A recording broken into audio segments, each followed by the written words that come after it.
Guys welcome back to turbo 49. അപ്പോൾ ഇന്ന് നമ്മൾ കൊണ്ടുവന്നിട്ടുള്ള വീഡിയോ എന്ന് വെച്ച് കഴിഞ്ഞാൽ ഏതർ 450S എന്ന് പറഞ്ഞ ഒരു ഇലക്ട്രിക് സ്കൂട്ടറിൻ്റെ വീഡിയോ ആണ്. എൻ്റെ ഫ്രണ്ട് ശരത്തിൻ്റെയാണ് ഈ വണ്ടി. അവന് ഏകദേശം ഇപ്പോൾ 1 ഇയർ ആയിട്ടുണ്ട് ഈ ഒരു വണ്ടി യൂസ് ചെയ്യുന്നു. അപ്പോൾ അതിൻ്റെ ഒരു യൂസർ റിവ്യൂവും അതുപോലെ വണ്ടിയിലുള്ള കുറച്ച് പോരായ്മകളും അതുപോലെ തന്നെ അതിൻ്റെ കുറച്ച് ബെനിഫിറ്റ്സും കാര്യങ്ങളും ഈ ഒരു വീഡിയോ നമ്മൾ ചർച്ച ചെയ്യുന്നുണ്ട്. അപ്പോൾ വീഡിയോ എല്ലാവരും അവസാനം കാണാൻ ശ്രദ്ധിക്കുക. നേരെ നമുക്ക് വീഡിയോയിലേക്ക് പോകും. ഇതാണ് ഏതറിൻ്റെ 450S എന്ന് പറഞ്ഞ ഇലക്ട്രിക് സ്കൂട്ടർ. ഇത് അതിൻ്റെ ബേസ് മോഡൽ സ്റ്റാൻഡേർഡ് എന്ന് പറഞ്ഞ വേരിയൻ്റ് ആണ്. ഇതിൻ്റെ തന്നെ പവർ പാക്ക് എന്ന് പറഞ്ഞൊരു വെർഷൻ കൂടിയുണ്ട്. അപ്പോൾ ഇന്ന് നമ്മൾ കൊണ്ടുവന്നത് 450Sൻ്റെ സ്റ്റാൻഡേർഡ് വെർഷനാണ്. ജസ്റ്റ് നമുക്ക് മുൻഭാഗത്തെ പറ്റി പറഞ്ഞു തുടങ്ങാം. ഏറ്റവും മുകളിൽ ഈ ഒരു ഫ്രണ്ട് വൈസറിൻ്റെ ഒരു പോർഷൻ പോലെ കൊടുത്തിരിക്കുന്ന ഒരു ഗ്ലോസി ബ്ലാക്ക് ഫിനിഷിലാണ്. കളർ വരുന്നത് ഗ്രേയും അതുപോലെ തന്നെ ചെറിയൊരു നിയോൺ യെല്ലോ എഫക്റ്റും സൈഡിൽ കാണാൻ സാധിക്കുന്നുണ്ട്. അവിടെ തന്നെ നേരെ ഈ ഒരു ഓവർവ്യൂവിൻ്റെ കാര്യം പറയുമ്പോൾ അത്യാവശ്യം നല്ല സ്പോർട്ടിയായിട്ട് തോന്നിക്കുന്ന രീതിയിലുള്ള ഒരു ഓവർവ്യൂവും കാര്യങ്ങളാണ് ഈ ഒരു വാഹനത്തിൽ കൊടുത്തിട്ടുള്ളത്. അത്യാവശ്യം നല്ല വിസിബിലിറ്റി ആയിരുന്ന വലിയൊരു ഓവർവ്യൂം ഏരിയയാണ് ഈ ഒരു വാഹനത്തിൽ വരുന്നത്.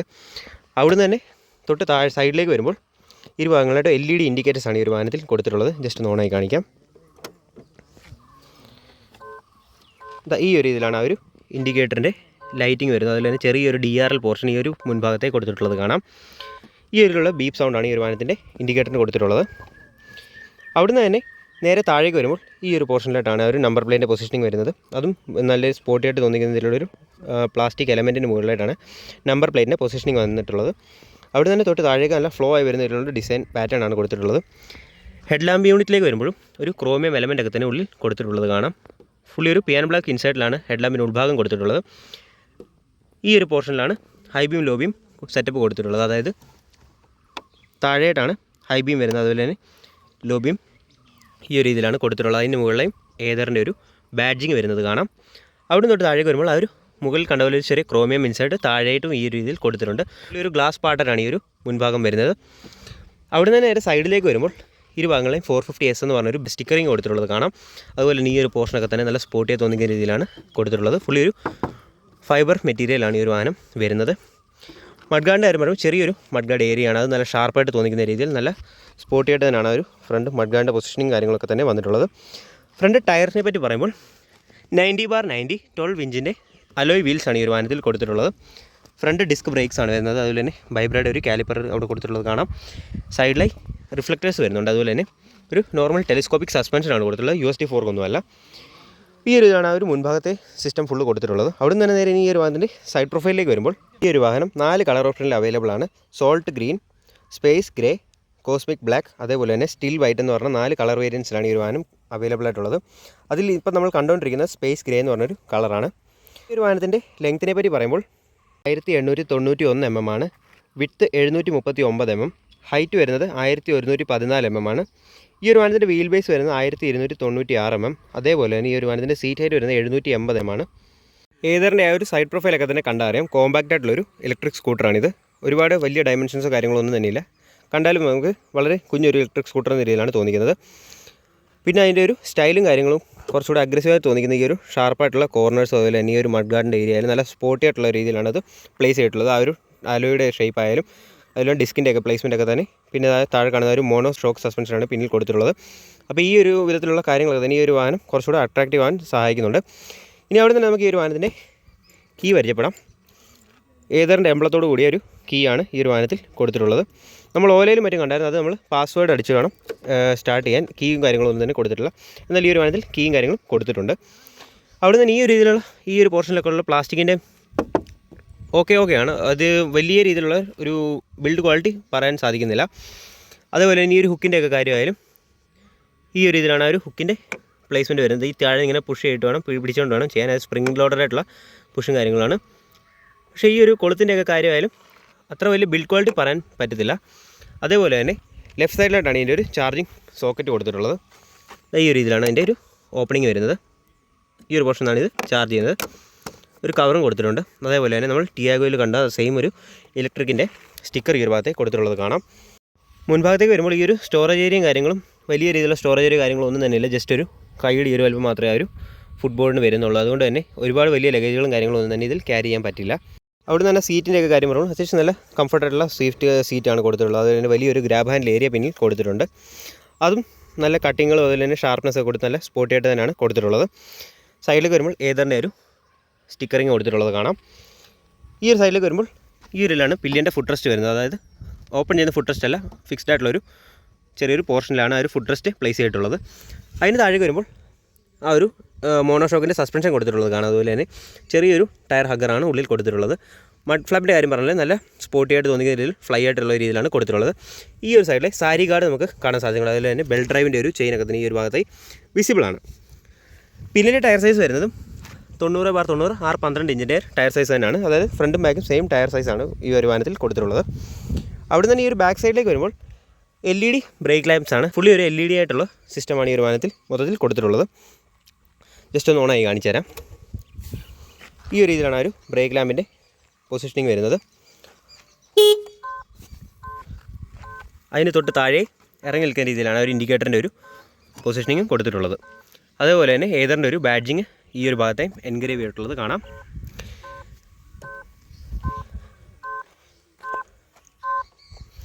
അവിടുന്ന് തന്നെ തൊട്ട് താഴേക്ക് വരുമ്പോൾ ഈ ഒരു ഭാഗത്തെ ഒരു റിഫ്ലക്ടർ കൊടുത്തിട്ടുണ്ട്. അതുപോലെ തന്നെ ഒരു നമ്പർ പ്ലേറ്റിൻ്റെ പൊസിഷനിങ് അതിനടിയിലൊരു ലാമ്പും കൊടുത്തിട്ടുള്ളത് കാണാം.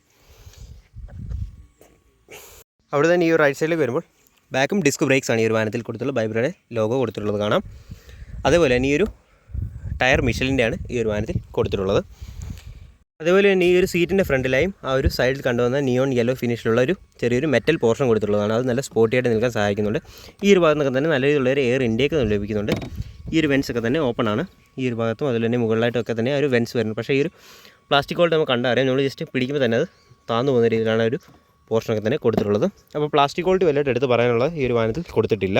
ആക്റ്റീവിലുള്ളതുകൊണ്ട് തന്നെ ഓഫ് ചെയ്തിട്ട് ജസ്റ്റ് ഒന്ന് ലെഫ്റ്റ് ഇരിക്കുമ്പോൾ തന്നെ ഇവിടെ ഓപ്പൺ ആവുന്നുണ്ട്. ജസ്റ്റ് ഓപ്പൺ ആകുമ്പോൾ ഇതാ ഈ ഒരു രീതിയിൽ അത്യാവശ്യം നോർമലായിട്ടുള്ളൊരു സ്റ്റോറേജ് സ്പേസ് നമുക്ക് ലഭിക്കുന്നുണ്ട്. ഒരു ഹെൽമെറ്റും ചെറിയ രീതിയിലുള്ള സാധനങ്ങളും മറ്റും വെക്കാൻ പറ്റുന്ന രീതിയിലുള്ളൊരു സ്റ്റോറേജ് സ്പേസാണ്. അതുപോലെ തന്നെ ഈ ഒരു ഭാഗത്തെ ഒരു LED ലൈറ്റ് കൊടുത്തിട്ടുള്ളത് കാണാം. ഈ ഒരു വൈറ്റ് LED ലൈറ്റാണ്. നമുക്ക് രാത്രി അത് കുറച്ചുകൂടെ ഇലുമിനേറ്റ് നിൽക്കുന്ന കാണാം. 450S ഒരു സ്റ്റിക്കറിങ് ആ ഒരു ഭാഗത്തും വരുന്നുണ്ട്. ഈ ഒരു ഭാഗത്ത് തന്നെ ക്ലോസ് ആയിട്ടാണ് വരുന്നത്. വേറെ ചാർജിങ് സൗകര്യ കാര്യങ്ങളൊന്നും തന്നെ ഈ ഒരു വാഹനത്തിൽ കൊടുത്തിട്ടില്ല. സീറ്റിന് താഴെ ഒരു ഫസ്റ്റ് എയ്ഡ് കിറ്റ് നമുക്ക് വരുന്നുണ്ട്. അതുപോലെ തന്നെ ഈ ഒരു പോർഷൻ കാര്യം ഞാൻ പറഞ്ഞായിരുന്നു. ഫ്രണ്ടിൽ നോക്കുമ്പോൾ നല്ല അട്രാക്റ്റീവായിട്ട് തോന്നിക്കുന്ന രീതിയിൽ നല്ലൊരു മെറ്റൽ പീസിലാണ് ആ ഒരു സീറ്റ് കൊടുത്തിട്ടുള്ളത്. ജസ്റ്റ് നമുക്കിത് ക്ലോസ് ചെയ്യാം. അപ്പോൾ ഇത്രയൊക്കെയാണ് ഒരു വാഹനത്തിൻ്റെ വിശേഷങ്ങളെന്ന് പറയുന്നത്. ഇനി നമുക്ക് ജസ്റ്റ് ഒന്ന് ഓടിച്ച് നോക്കാം. അപ്പോൾ ഈ ഒരു രീതിയിലാണ് ഇതിൻ്റെ ഒരു വിസിബിലിറ്റി കാര്യങ്ങളും ലഭിക്കുന്നത്. 780 mm ആണ് ഈ ഒരു വാഹനത്തിൻ്റെ സീറ്റ് ഹൈറ്റ് വരുന്നത്. ഫ്രണ്ടിലെ ഫുള്ളി ഡീറ്റെയിൽ ആയിട്ടുള്ളൊരു മീറ്റർ കൺസോൾ കൊടുത്തിട്ടുള്ളത് കാണാം. ആദ്യം തന്നെ നമുക്ക് സ്വിച്ചുകളുടെ കാര്യം പറയാം. High beam low beam switch ഏറ്റവും മുകളിൽ കൊടുത്തിട്ടുള്ളത് കാണാം. പാസ് ബീം കൊടുത്തിട്ടില്ല. ഈ ഒരു ടോഗിൾ സ്വിച്ച് ഈ ഒരു വാഹനത്തിൻ്റെ ടോപ്പ് മോഡലെ പവർ പാക്ക് എന്ന വേരിയൻറ്റിൽ വരുമ്പോൾ അത് ടോഗിൾ ചെയ്യാനുള്ളൊരു സ്വിച്ചും കാര്യങ്ങളാണ് ഈ ഒരു ഭാഗത്തെ കൊടുത്തിട്ടുള്ളത്. ഇതിപ്പോൾ വർക്കിംഗ് അല്ല, ജസ്റ്റ് ഒരു സ്വിച്ച് പോലെ കൊടുത്തിട്ടുണ്ടെന്നേ ഉള്ളൂ. ഈ ഒരു വേരിയൻറ്റിൽ ഇത് വർക്കിംഗ് അല്ല.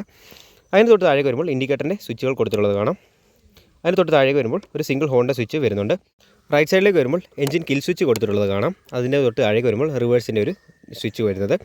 അതിന് തൊട്ട് താഴേക്ക് വരുമ്പോൾ ഇവിടെ മറ്റൊരു സ്വിച്ചും കൊടുത്തിട്ടുണ്ട്. ഈ രണ്ട് സ്വിച്ചുകളും ഈ ഒരു വാഹനത്തിൻ്റെ ടോപ്പ് വേരിയൻറ്റിൽ മാത്രമാണ് വർക്ക് ചെയ്യുന്നത്. ഇതിൽ ജസ്റ്റ് ഒരു ഡമ്മി സ്വിച്ച് പോലെ കൊടുത്തിട്ടുണ്ടെന്നേ ഉള്ളൂ. അതിന് തൊട്ട് താഴേക്ക് വരുമ്പോൾ സ്റ്റാർട്ടിങ്ങുള്ളൊരു സ്വിച്ചും കൊടുത്തിട്ടുള്ളത് കാണാം. ഇനി അവിടെ നിന്ന് തന്നെ ഹാൻഡിലിന് മുകളിലും ഏതറിൻ്റെ ഒരു ബാഡ്ജിങ് ഒക്കെ തന്നെ എൻഗ്രേവ് ചെയ്തിട്ടുണ്ട് ഈ ഭാഗങ്ങളെയും. ബ്രേക്ക് ലിവറിൻ്റെ കാര്യം പറഞ്ഞാലും അത്യാവശ്യം നല്ല ക്വാളിറ്റിയുള്ള ബ്രേക്ക് ലിവറും കാര്യങ്ങളാണ് ഈ ഒരു വാഹനത്തിൽ കൊടുത്തിട്ടുള്ളത്. അതേപോലെ തന്നെ മിറേഴ്സിൻ്റെ കാര്യം പറഞ്ഞാലും നല്ല വിസിബിലിറ്റി ആയിരുന്ന മിറേഴ്സും കാര്യങ്ങളുമാണ് വരുന്നത്. വലിയ മിറർ ഏരിയയാണ് മുൻഭാഗത്തെ ഇരുഭാഗങ്ങളും കാണാൻ സാധിക്കുന്നത്. ഇനി നമുക്ക് ജസ്റ്റ് മീറ്റർ കൺസോളിലേക്ക് വരാം.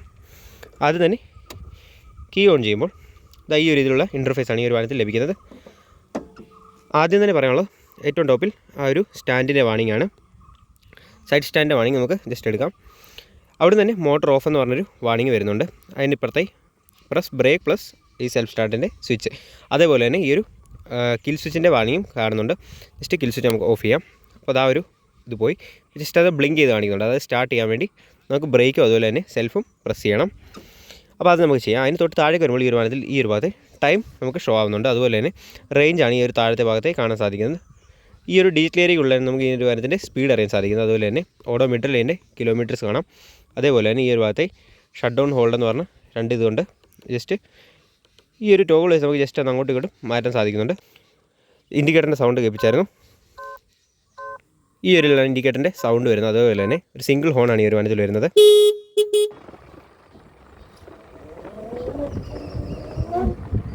ത്രോട്ടിൽ റെസ്പോൺസും അത്യാവശ്യം നല്ല രീതിയിൽ തന്നെ ലഭിക്കുന്നുണ്ട്. കൈ കൊടുക്കുമ്പോൾ തന്നെ പെട്ടെന്ന് തന്നെ വലിച്ചേറി പോകുന്ന രീതിയിലുള്ളൊരു ത്രോട്ടിൽ റെസ്പോൺസ് നമുക്ക് ലഭിക്കുന്നുണ്ട്. കൈ കൊടുക്കുന്നതനുസരിച്ച് വളരെ പെട്ടെന്ന് തന്നെ ആ ഒരു ടോർക്ക് വണ്ടി ക്യാച്ച് ചെയ്യുന്നുണ്ട്.